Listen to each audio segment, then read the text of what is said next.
Welcome back to Kojex Consult and Immigration Services. We are number one when it comes to study abroad related exams like IELTS, TOEFL, GRE, SAT, CELPIP, and all kinds of exams you can think of. So today we shall be looking at IELTS reading, general, and types, the question types. And these question types will make you know how to tackle your questions and maximize your score over 40. You can score like maybe 30 something or even 40 over 40.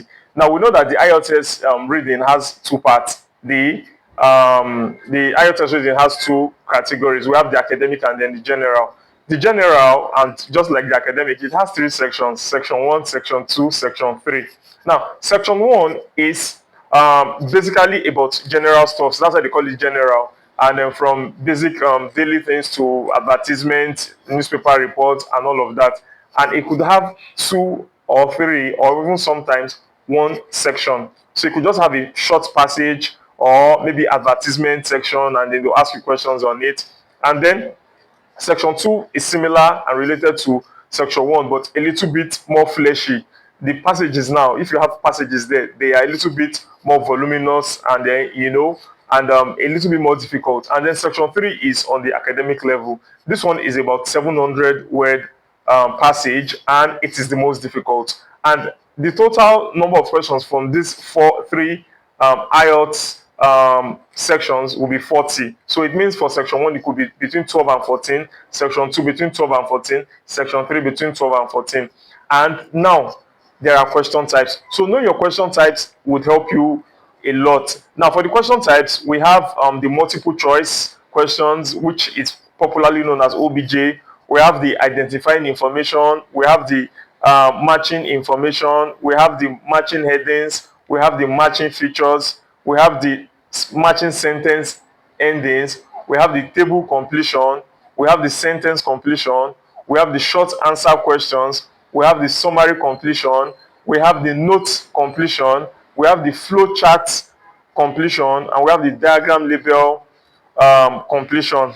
Any of these questions can occur in any sections. So not all questions types will be available on the day of the exam, but it's good to know each of all these question types and how to tackle them. Now we shall be starting with the multiple choice. The multiple choice is such that the questions follow one another. So it means as I'm taking the types, I'll be letting you know what to expect from them. The multiple choice questions follow one another. So it means that if question number 1 is found in paragraph 2, it means question number 2 will definitely come beneath question number 1, either in that same paragraph 2 or in paragraph 3. It can never be in paragraph 1. So it means it is easy for you to just follow your thought process as you are going through it, and easy for you to actually find your answer. Now, when you are dealing with IELTS multiple choice, when you have found the right, I always tell people, read the questions first. So maybe you have like 3 to 5 questions. So read question 1, question 2, question 3, question 4, question 5. And then if possible, if you want, you may just read the options, maybe few options, like maybe option A and B, option A and B, option A and B. And then whatever you can keep in your head, then go to the questions, read the instructions. And then when you have found the right place in the text, that is in the passage, you found the right place where it is, read that part carefully. And then information in the text will look very similar into the one in the options, but may not be the correct answers. So you may find some answers whereby they will use keywords in the questions, and these keywords are in the text, that is the passage. And if care is not taking them, if you rush, you just, because you found the keyword Library of Congress, you go and pick it. Meanwhile, maybe it has to do with some other keyword that will give you the answer. So IELTS will set that kind of trap for you. So now let's look at this particular question now.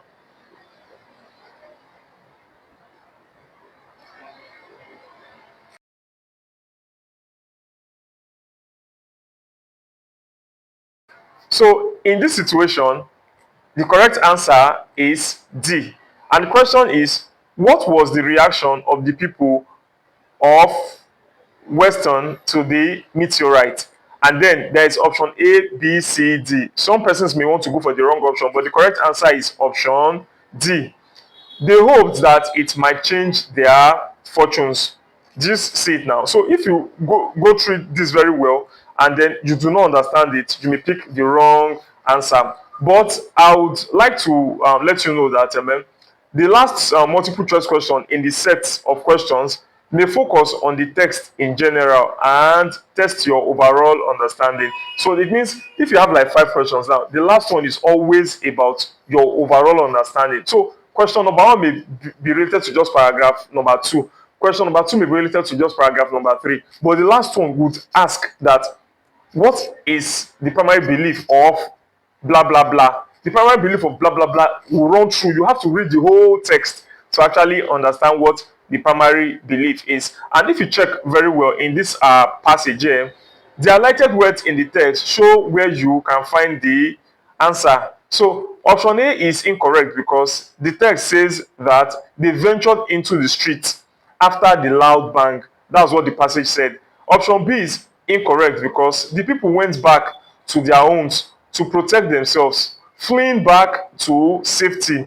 Option C is incorrect because the passage says that this might have been true in earlier times, but not in the 1807. So it's only option D that says the correct thing, that they hope that it might change their fortunes. So that's why the answer is option D. So when you're dealing with multiple choice, remember that each of the options carries keywords. When you see a keyword, go to the text, the passage, to actually see where it is occurring. But be very careful because like 3 options they may carry keywords from the passage. So check the overall meaning of the sentence and then go and apply the keywords to the passage for you to pick your answer.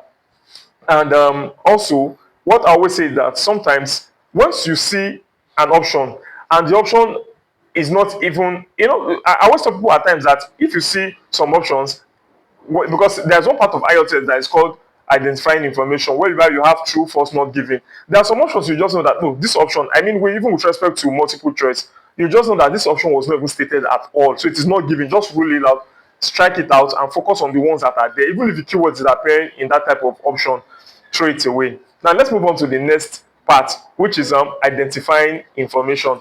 This is one of the most difficult aspects of IELTS reading because people often have challenges trying to identify what the actual answer may be. But one tip you should have in mind is that remember that the statement will not be expressed in exactly the same way it is in the text. And always tell people to look out for identifying information questions. Usually do not come from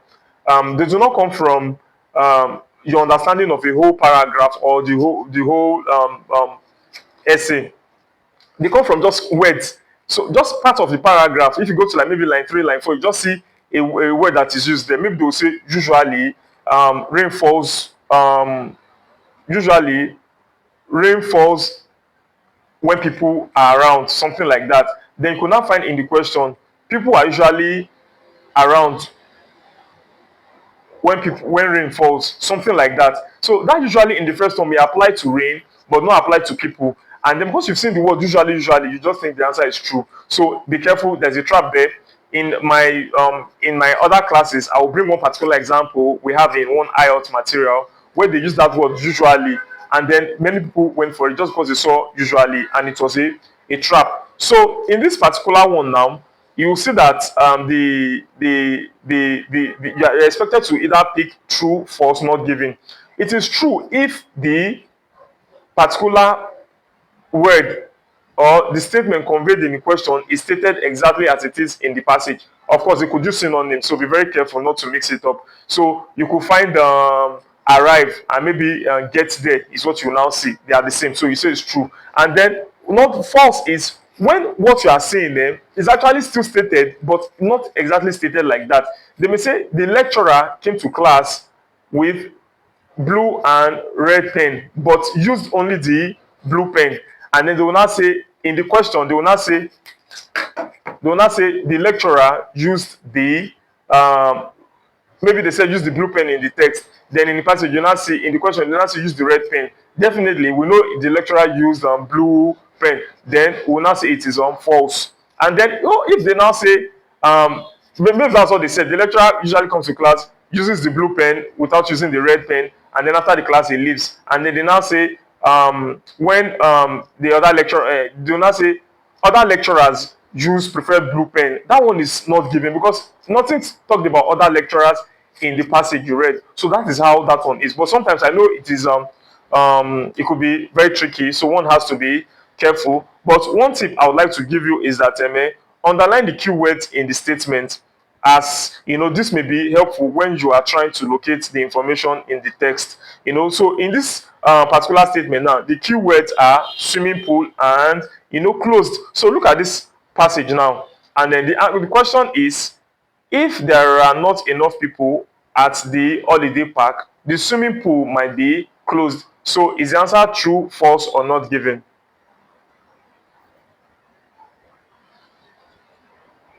All right. In this case now, you said that the answer is actually true. And if you check why it is true,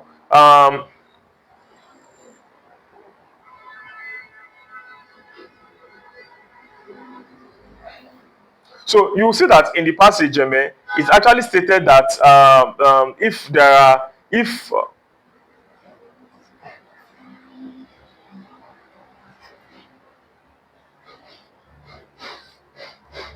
it now said certain facilities such as the swimming pool are available as stated, but these may be withdrawn according to circumstances and demand. So if it will be withdrawn according to circumstances and demand, it means that when people do not when there are not enough people at the holiday park, the swimming pool might be closed. So that's what it means. So the answer is true. But let's look at the other situation now.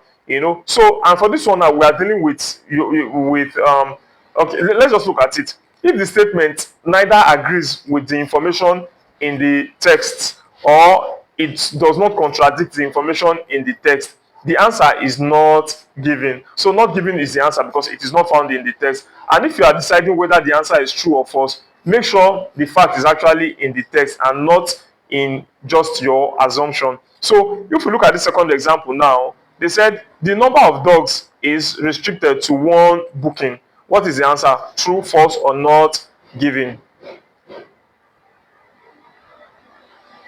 All right, in this situation, the answer is not given. So usually when I put the question, you can actually pause the video, read it, and see if you can answer it. So the answer is not given. So the highlighted words in the text,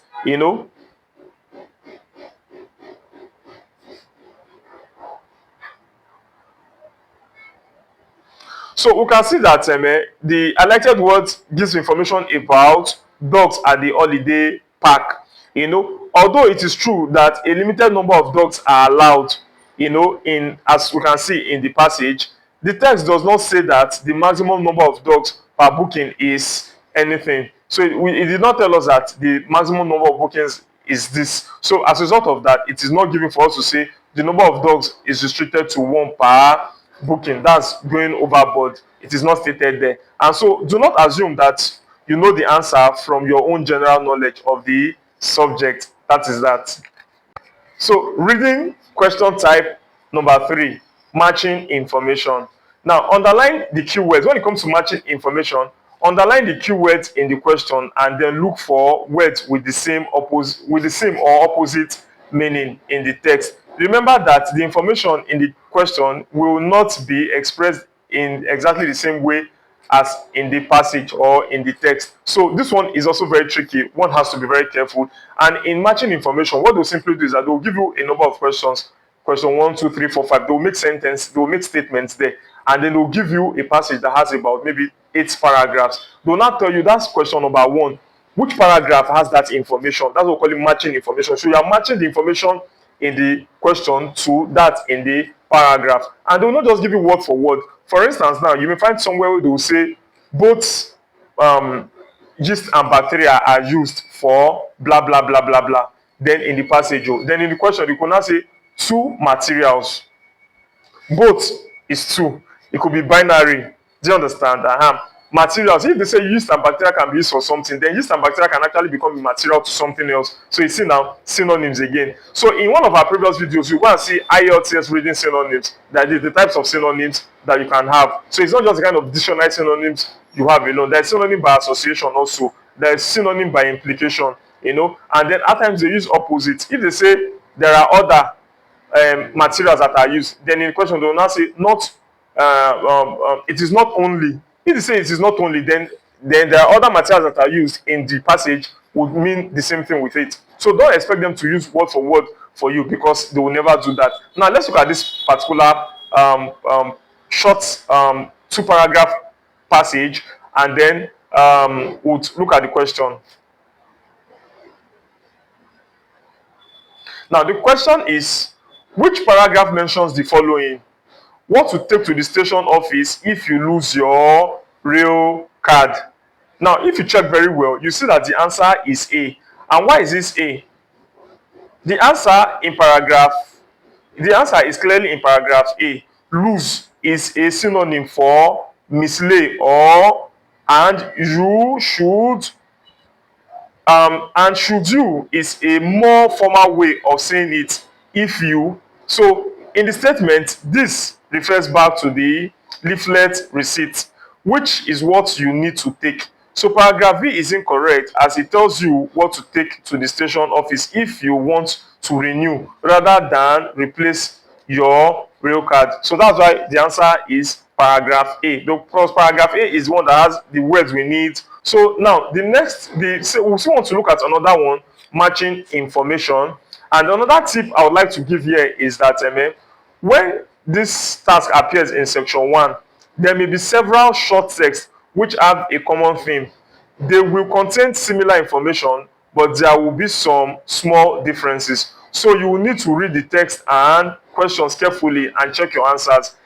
Meaning that if you are reading, like now, what we usually tell you is that your paragraph 1 in your essay writing should be introduction, right? So introduction can have multiple things in it, that relates to paragraph 1, 2, 3, 4, 5, 6. So it means that if they tell you match this thing out to a paragraph and you see that thing in paragraph 1, be very careful. Don't just be quick to pick paragraph 1, because what you're seeing in paragraph 1 could just be the introduction and not clearly stating it well. It maybe it's when you get to paragraph 3, you now say, oh, this thing is actually talking about civil engineering, and then the answer will be civil engineering. So the fact that civil engineering will be mentioned in paragraph 1 does not mean that it is the answer. It is a trap. So look at the second example now.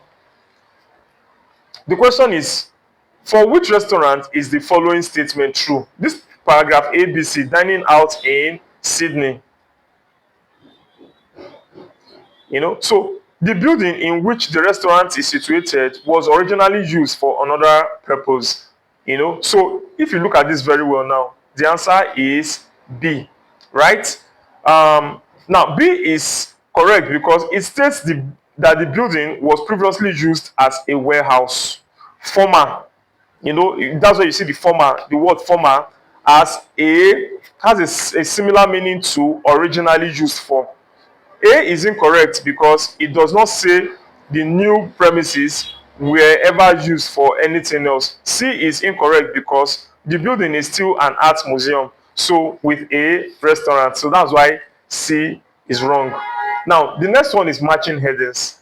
A lot of my students usually have issues with matching headings. But one tip I want to give you for matching heading is that concentrate on the main idea of each paragraph or sections by skimming and scanning for overall meaning, as this will help you find the correct answers. How do you skim and scan for correct, how do you skim and scan for overall meanings, and eventually it will help you. Let's look at this very short one, for instance. Now we have 3 headings there and we have a paragraph, and if you look at it very well, the correct answer is number 3, the quest to find more planets, right? All right, so now what is how is that the correct one?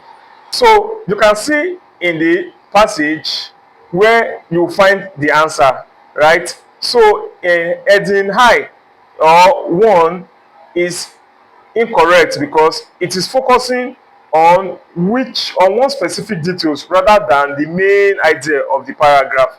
Heading 2 is also incorrect because the text does not, or the passage does not actually say that this is a new approach. So the main idea of the passage is that the purpose of the mission is to look for more planets. So keywords are looking for answers, hunting for other planets. Heading number 3 is therefore the correct answer.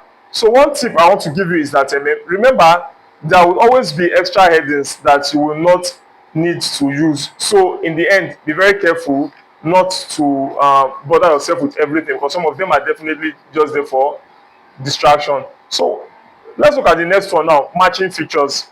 For the matching features, you will be given a passage, you will be given a legend, and then you'll be given questions. What is a legend? A legend is whereby you'll be given a small box that has headings and labels. So in this place here now, what you will now be doing is, if question number one, you see question number one, you go to the label and check which of the labels it applies to. So for instance now, the paragraph you are given, the paragraphs you are given, they are labeled A, B, C, D, E, F, for instance. And in the label, you have Roman figure 1, 2, 3. They will not tell you, they will not ask you a question in maybe question number one. So you will now go and ask yourself, this question number one, which paragraph talks about it? When you now see it, it will not make you pick the correct label. So one of the tips I give here is that in the passage, it may be helpful for you to underline the names, the dates, the numbers, etc. from the questions or from the options, so that you can locate them quickly. One statement may match more than one item in the list. And now, because there is no more paper-based exam, what I tell people to do is, you can use your what's it called now, your mouse. You can highlight part of the text. So it's better you go and do mock exam first. Some of these centers even offer in-house mock exam. You can see some online. So you can highlight text. So maybe you see a particular word, you can drag the mouse over it, right click, or I think you click on the side button, it will put it in red. It will highlight it for you. So when you want to look for that word, you can easily come back to it. Now let's look at this particular example here. So here is an extract from a text about working from home and garden offices, and one of the statements. Okay, so in this situation now, in this place now, the question is, match each description with the correct company. This company has designed a shed which can reduce existing household fuel bills. So we have list of companies: A, garden room company; B, vivid green; C, energy space. Now, if you look at it very well, the correct answer is A.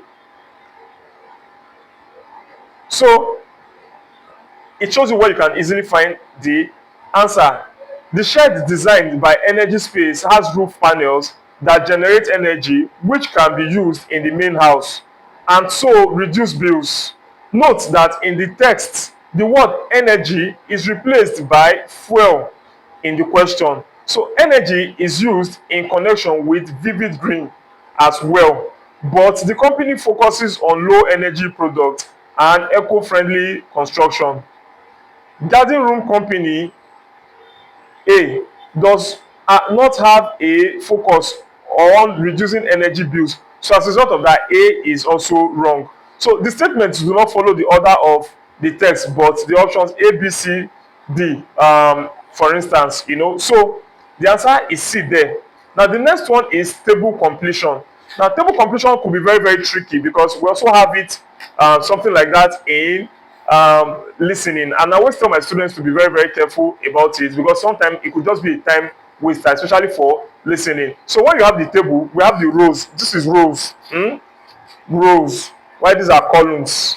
So take note. Rows are horizontal, columns are vertical. So when you have something like this, you have to read the passage, look at the headings in the table columns, and then look at the blank space that is required to fill, and then look at the words before it, and go to the passage and quickly scan for the words that are close to it. If for instance now the same passage you're using for the table, you've already used it for another question type, maybe you've already gone through it, it's easier. So you just check the missing part in the table, look at the words that come before it or after it, come to the passage, quickly scan for that area, and then you pick your answer.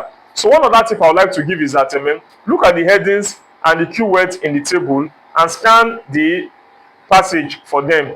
Then read the part of the text carefully. So in this particular place now, the answer is service. If you check it very well, you can find the key information by scanning the text for induction training. So when you now see induction training and then reading the part of the text or passage carefully. So note that in my class I use the word text and passage interchangeably. So finally, in this aspect, before you start trying to complete the gaps, make sure you look carefully at the rows and columns in the table to see how the information is organized and what you need to write or where. That way it will help you a lot. Now we have two other ones before I go to summary completion, and then we'll go to flowchart, which are sentence completion and short answer questions. Now for sentence completion, what they usually do is that they will give you a sentence and you have to fill in words or words in between, in the gap of the sentence. So when you have something like this, make sure the completed sentence is grammatically accurate and has the same meaning as the passage, otherwise it is wrong. So verb grammar, tense concord, everything has to be the same. You will not have to change any of the words in the text, so make sure you use exactly the same words. So you have to use exactly the same words as you find them, because you don't have to change them. So it means it's in the passage, you have to look for it. So in this particular one now, market issues, let's look at it, and then we'll see that the correct answer is cultural differences. And if you look at it very well, if you look at the passage, the cultural differences is the only answer that makes sense in the sentence and is also grammatically correct. You might have thought language spoken was the correct answer, but although this makes sense, it does not fit grammatically in the sentence. You could not change the word language to languages because the plural form is not in the passage. So that's why one has to be that careful. So remember to check the word limit in the instructions for each task and write no more than the number of words specified in each answer, otherwise you'll be losing your marks. And make sure whatever you're writing fits in grammatically, otherwise you also lose your marks. Then the other one is short question answer. That same rule apply, whereby you should check the type of task and then the maximum number of words. On this one also varies. So check this carefully before you answer the question. Now let's look at this passage that has two paragraphs. Here is part of the text about holiday from work, and one of the questions in this example, you have to use no more than 3 words from the text for each answer. So sometimes you will say no more than 2 words and or a number. What that simply means is that you have just 2 words. But if a number is attached, then you can use the 2 words and that number. So which will now make it 3 is legally allowed. But that's not the situation in this one here. So the question, where can you find information about the days you have to take as holidays? If you check the passage very well, you'll see that the answer will be in your contract. So why is the answer in your contract? You check now, you'll see where you can find the answer in the passage easily. The answer could be in your contract, as you can see in the passage, or your contract, but could not be maybe in your contract, because if you say maybe in your contract, that will be 5 words, and once you have 5 words, you've missed the answer. And this could be more than the 3 words limit, which is what is required. And so the next one we want to look at will be summary completion. This summary completion is very tricky and very stressful sometimes, because sometimes people often have challenges here. Now, but the first tip I want to give you is that read the words surrounding the gaps in this summary. So once you have a summary, in this situation whereby you have a passage, then they will now give you a summary of that passage, shorter one of the passage, and then they will omit words. Maybe they will omit like 5 words, and they will tell you to fill in these words. And once you have something like this, what I always tell people to do, read the words before the blank and the words after the blank to have an idea. And so when you read the surrounding summary carefully, think about whether the missing word is a verb or a noun or something like that, and you must write the exact words as it appears. Be very careful not to write what is not there. So when you look at it, the words will come in and they will fit in. But sometimes you see some other words that you think are fitting in that you pick from the passage that are not correct. So be careful, and I always tell people to practice. So in this example here, we have part of the text about mass and the first 2 sentences from the summary. You need one word for each answer. So if you check here now, what you're expected to complete, let me allow you go through it. Now, complete the summary below. Recently, thanks to orbiters, landers, and rovers, we have learned many new facts about Mars. These include the news that snow falls on Mars, although it's, dash on its way down. And now, what fills in that dash? You see, the answer is vaporizes. And why is this so? The highlighted text in the passage shows where you can find the answer. The word you need for the first blank is a verb in the third person singular, present simple. And the it that you can see there refers back to the summary refers back in the summary to snow, SNOW. So note the different words in the summary, e.g., on its way down, stated in the summary, rather than before it reaches the ground. So they change on its way down to before it reaches the ground, and that the order of the information in the paragraph has been changed. So because the order of the paragraph information has been changed, people may often have issues, and so the missing words in the summary may not be in the order that they appear in the text. So now, the last one is the flowchart completion. One of the tips, the tip I would like to give you is look at how each part of the flowchart follows from the parts before, and underline or, in this case, highlight the reference words to help you follow the information. So in this particular place now, here is an extract from a website offering advice about buying a business, and one of the questions, so if you check the second item in the flowchart is go and view dash, go and view them, making a note of most important dash. In this situation here, you see that the answer is findings, right? The answer is findings. And then why is it findings? In the flowchart, them refers back to businesses, linking the two steps of the procedure. So in the passage, this also refers to back to businesses. So in the passage, most important means the same as key, and this guides you to the answer findings. And what I would like to tell you is that the title of the flowchart gives you an overview of the process or procedure being shown. So those are the types of about 10 to 14 question types you find in IELTS reading. And remember, not all of them will come. Some of them will come, others will not come. So, but good, when you practice enough, you'll be able to do well in your IELTS examination. So I'll give 6 more tips as we end this class.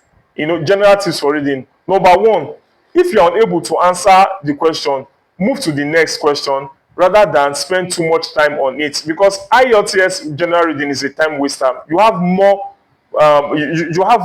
volume of text in IELTS general than the academic, so it may waste your time if you are spending too much time on questions. Number 2, remember to read all the instructions carefully. And number 3, note that the questions in most tasks follow the order of the information in the text, but in some they don't, e.g. summary and table completion. So number 4, when you have to write words, check spelling carefully. The words will always be in the passage, and make sure you do not write more than the maximum limit of words you are asked to. So don't force yourself to spell things, because most times it is spelled in the passage and you'll be able to get the spelling from that place.